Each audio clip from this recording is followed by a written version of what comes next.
கள்ளக்குறிச்சியில கள்ளச்சாராயம் குடித்த 67 பேர் உயிரிழந்தாங்க. இந்த சம்பவம் தமிழ்நாடு முழுவதும் மிகப்பெரிய ஒரு அதிர்வலையை ஏற்படுத்துச்சு.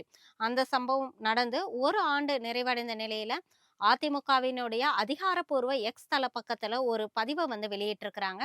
இதுல என்ன கூறப்பட்டிருக்கு அப்படின்னா, கள்ளக்குறிச்சியில அந்த 67 பேருடைய உயிர காவு வாங்கியது கள்ளச்சாராயம் மட்டும் இல்ல.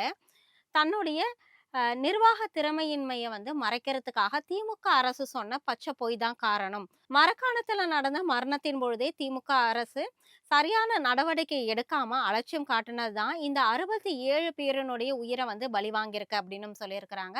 அது மட்டும் இல்லாமல் கள்ளக்குறிச்சியில கள்ளச்சாராயம் இருக்குங்கிறத எதிர்க்கட்சிகள் கண்டித்தும், கவன ஈர்ப்பு தீர்மானத்த கண்டுக்காத திமுக அரசு தான் இந்த 67 பேரினுடைய உயிர காவு வாங்கியிருக்கு அப்படின்னும் சொல்லியிருக்கிறாங்க. இந்த கள்ளக்குறிச்சி கள்ளச்சாராய விஷயத்த சிபிஐக்கு மாற்றம் செஞ்சத எதிர்த்து திமுக சுப்ரீம் கோர்ட் வரைக்கும் போய் போராடுனாங்க. இதுலேருந்தே தெரிஞ்சிருக்கும் அவர்கள் நீதிக்கு எதிரான ஒரு ஆட்சிய நடத்துறாங்க அப்படின்னு சொல்லியிருந்தாங்க. ஆனாலும் திமுக இந்த விஷயத்துல குட்டு வாங்கி இப்போ அந்த விசாரணைங்கிறது சிபிஐ கிட்ட மாற்றப்பட்டு இருக்கு.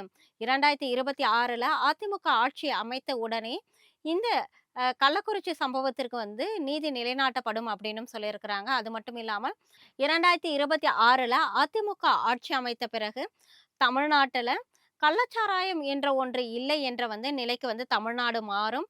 அதுதான் நாங்க மக்களுக்கு அளிக்கிற வாக்குறுதி மட்டும் இல்ல. மரணித்த அந்த 67 பேருக்கு நாங்க கொடுக்கக்கூடிய ஒரு நீதியாக இருக்கும் அப்படின்னும் அந்த பதிவுல குறிப்பிட்டிருக்கிறாங்க.